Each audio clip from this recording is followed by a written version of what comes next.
ಇಲ್ಲಿ ಒಂದು ಈಕ್ವಲ್ಯಾಟ್ರಲ್ ಟ್ರಯಾಂಗಲ್ ಕೊಟ್ಟವ್ರೆ. ಈಕ್ವಲ್ಯಾಟ್ರಲ್ ಟ್ರಯಾಂಗಲಲ್ಲಿ ಏನಂತ ಕೊಟ್ಟವ್ರೆ, ಎಲ್ಲ ಸೈಡ್ ಲೆಂತ್ಗಳು 5 ಯೂನಿಟ್ ಅಂತ ಕೊಟ್ಟವ್ರೆ. ಇವಾಗ ಇದ್ರದ್ದು ಏರಿಯಾ ಎಷ್ಟು ಅಂತ ಕಂಡುಹಿಡಿಬೇಕು. ಏರಿಯಾ ಎಷ್ಟು ಅಂತ ಹಿಂಗೆ ಕಂಡುಹಿಡಿಯೋದು, ಸೈಡ್ ಲೆಂತ್ ಎಷ್ಟು ಅಂತ ಕೊಟ್ಟವ್ರೆ, 5 ಯೂನಿಟ್ ಅಂತ.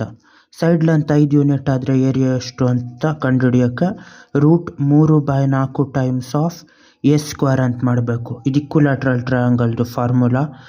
√3/4 ಅಂದರೆ ಇದು √3/4 ಟೈಮ್ಸ್ ಆಫ್ a² ಅಂದರೆ ಇದು ಸೈಡ್ ಲೆಂತು 5 ಯೂನಿಟ್ಟು, 5² ಅಂತ ಮಾಡಬೇಕು. 5² ಅಂದರೆ 5 ಟೈಮ್ಸ್ ಆಫ್ 5 25 ಆಯ್ತದೆ. ಇದು ಅಲ್ಲಿಗಿದು √3/4 ಟೈಮ್ಸ್ ಆಫ್ 25 ಅಂತ ಮಾಡಿ ಇದನ್ನು ಡಿವೈಡ್ ಮಾಡಬೇಕು. 4ರಿಂದ 25 ಡಿವೈಡ್ ಆಗೋದಿಲ್ಲ.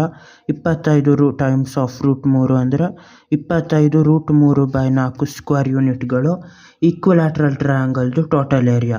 ಬಾಯ್.